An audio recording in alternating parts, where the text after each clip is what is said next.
வணக்கம். இன்றைய தினத்திற்கு உங்களை வரவேற்பது நான் அருணா. தொகுதி மறுவரையறைக்கு எதிராக தமிழக அரசு குரல் கொடுத்து வரும் நிலையில் இதற்கான அனைத்து கட்சி கூட்டத்தில் நிறைவேற்றப்பட்ட தீர்மானங்கள் இன்றைய தினத்தின் முக்கிய செய்தியாக இருக்கிறது. இதை தவிர இந்தியா மீதான அமெரிக்காவின் பரஸ்பர வரி உள்ளிட்ட பல்வேறு செய்திகளும் காத்திருக்கின்றன. முதலில் தலைப்புச் செய்திகளை பார்க்கலாம்.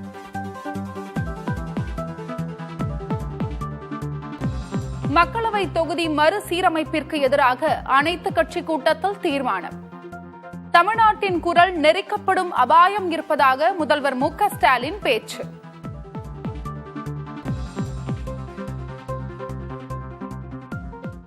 தற்போதைய மக்கள் தொகையின்படி மறுசீரமைப்பு செஞ்சா 10 தொகுதிகள் தான் கூடுதலாக கிடைக்கும். இதனால நான் 12 கூடுதல் தொகுதிகளை இழக்க நேரிடும்.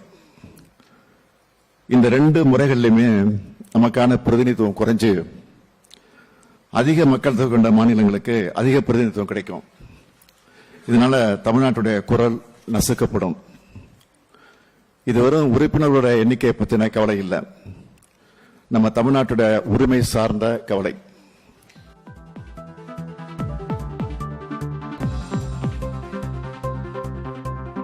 ஆயிரத்து 1971 தீர்மானிக்கப்பட்டதன் தொகுதி வரையறையை மேலும் 30 ஆண்டுகளுக்கு நீட்டிக்க வேண்டும்.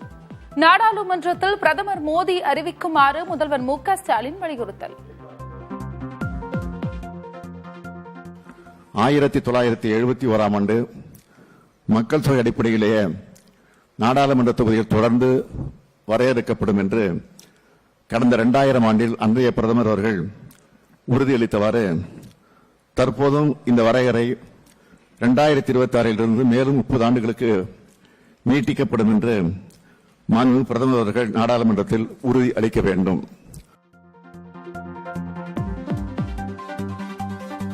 மத்திய அரசுக்கு அழுத்தம் கொடுக்க தென் மாநில முதல்வர்களை தமிழக முதல்வர் ஸ்டாலின் சந்தித்து பேச வேண்டும் என பாமக தலைவர் அன்புமணி வலியுறுத்தல். தொகுதிகளின் எண்ணிக்கையை மாற்றக்கூடாது என விசிக தலைவர் திருமாவளவன் கோரிக்கை. முதல்வர் அவர்கள் இதை அத்துணை தென் மாநில முதலமைச்சர்களை நேரிலே சந்தித்து இது ஒரு அழுத்தம் தொடர்ந்து இதை சட்ட ரீதியாகவும் அரசு ரீதியாகவும் கொடுக்க வேண்டும் என்று எங்களுடைய பாட்டாளி கட்சியுடைய கருத்தாக நாங்கள் சொல்கின்றோம். எனவே நம்முடைய முதல் நிலைப்பாடு எண்ணிக்கையை மாற்ற வேண்டாம், இதே எண்ணிக்கையை நடைமுறைக்கு கொண்டு வர வேண்டும், இதை தக்க வைத்துக் கொள்ள வேண்டும் என்பதாகத்தான் இருக்க வேண்டும்.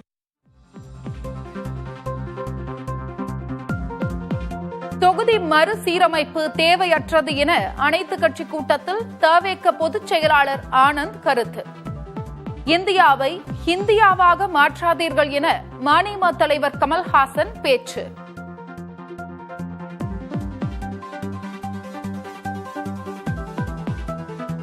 நாடாளுமன்ற சட்டமன்ற உறுப்பினர்களின் பற்றாக்குறை ஒரு பிரச்சனையே இல்லை, அதைவிட ஜனநாயகம் சார்ந்த பல பிரச்சனைகள் உள்ளதாக நடிகர் விஜய் அறிக்கை.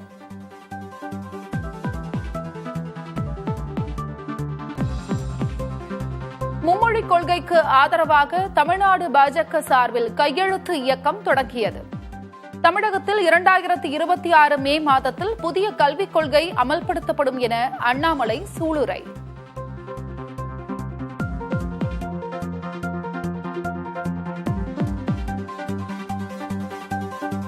சட்டவிரோத பண பரிவர்த்தனை தொடர்பான வழக்கில் அமைச்சர் பொன்முடி வரும் 19ஆம் தேதி நேரில் ஆஜராக வேண்டும். சென்னை சிபிஐ சிறப்பு நீதிமன்றம் உத்தரவு.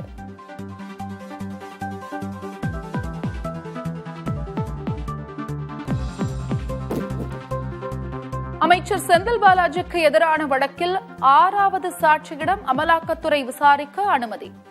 வரும் 12ஆம் தேதி செந்தில் பாலாஜி மீண்டும் ஆஜராக சென்னை முதன்மை அமர்வு நீதிமன்றம் உத்தரவு.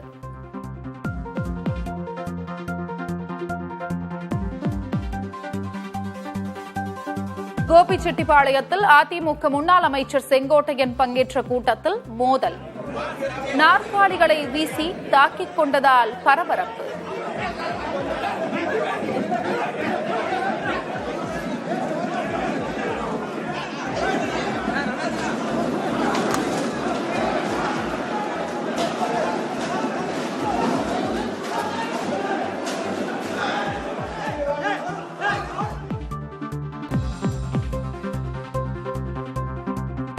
சிங்கமுத்துவுக்கு எதிரான மான நஷ்ட வழக்கில் நீதிமன்றத்தில் ஆஜரான நடிகர் வடிவேலு வழக்கை உயர்நீதிமன்றத்திற்கு அனுப்பி வைப்பதாக மாஸ்டர் நீதிமன்றம் அறிவிப்பு.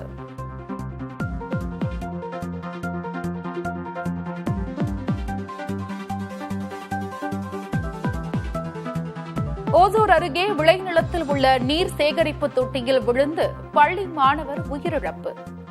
காப்பாற்ற சென்ற தலைமை ஆசிரியரும் நீரில் மூழ்கி உயிரிழந்த பரிதாபம்.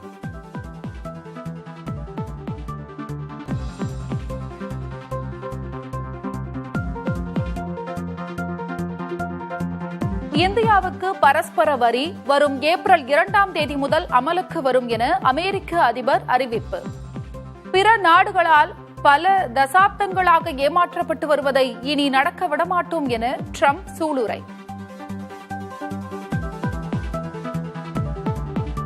குலசேகரப்பட்டினம் ராக்கெட் ஏவுதளத்தில் பூமி பூஜையுடன் பணிகளை தொடங்கிய இஸ்ரோ. இன்று தொடங்கும் பணிகள் அடுத்த ஆண்டு முழுமையாக நிறைவடையும் என எதிர்பார்ப்பு.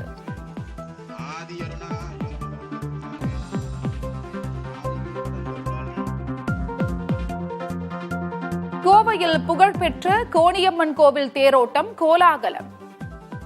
ஓம் சக்தி பராசக்தி என முழக்கமிட்டு பரவசத்துடன் தேரை வடம் பிடித்து இழுத்த பக்தர்கள்.